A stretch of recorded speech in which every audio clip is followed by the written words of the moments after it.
Hi, this is Colleen Parsons with the third part of your lecture on ear assessment. So when we are looking at examining children's ears, you have to remember that you're going to pull the pinna down. You've got to pull it down so that the top, or pull the ear down right about at the lobe, so that the pinna, the top of the ear, is equal to the eye. And it's different than in the adults because of the curvature of the eustachian tube.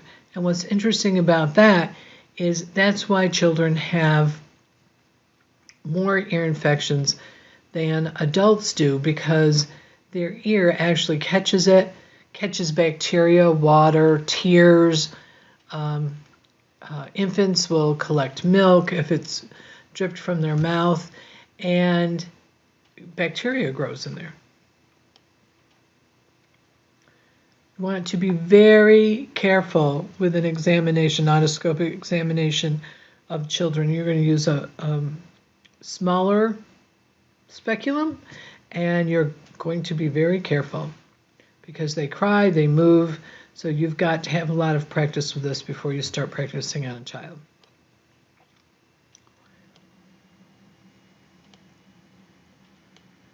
I'm going to skip over this. I highly recommend you read it. And then there's a lot of information here about actually testing the hearing acuity of a child. So with an aging adult, they might have pendulous earlobes and wrinkling because of the loss of elasticity. So it becomes harder to pull those ears up and out so that you can actually get in there and see. And the coarse wiry hairs, especially in men, become an obstacle to being able to see in there. But you're still going to want to look at, normally the aged ear tympanic membrane will be whiter in color and more opaque, probably duller than in a younger adult. High tone frequency loss is usually apparent. An aging adult feels that people are mumbling when they're really not. We have that argument in my family all of the time. I need you to speak up. You've seen that in class. So some of the questions use a low tone voice and speak slowly. Yelling doesn't, unless they have a hearing impairment where volume is the problem. You just need to speak normally, and you have to face the patient and speak slowly. Then here is your subjective data. Your objective data, I want you to really think about these and go back through and look at them. And your assessment. So your assessment, your ISBAR is going to be more lengthy. It's going to be about what you're seeing here.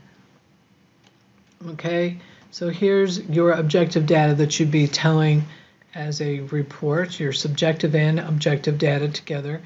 And then your assessment part, the A part of your ISBAR, is going to be healthy ear, hearing is acute, and your R is there are no recommendations at this time.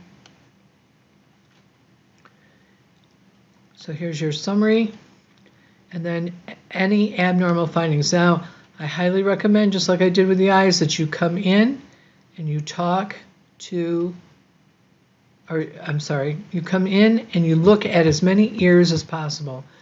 Look at all of your classmates' ears, bring in friends into the lab so that you can really look at these ears.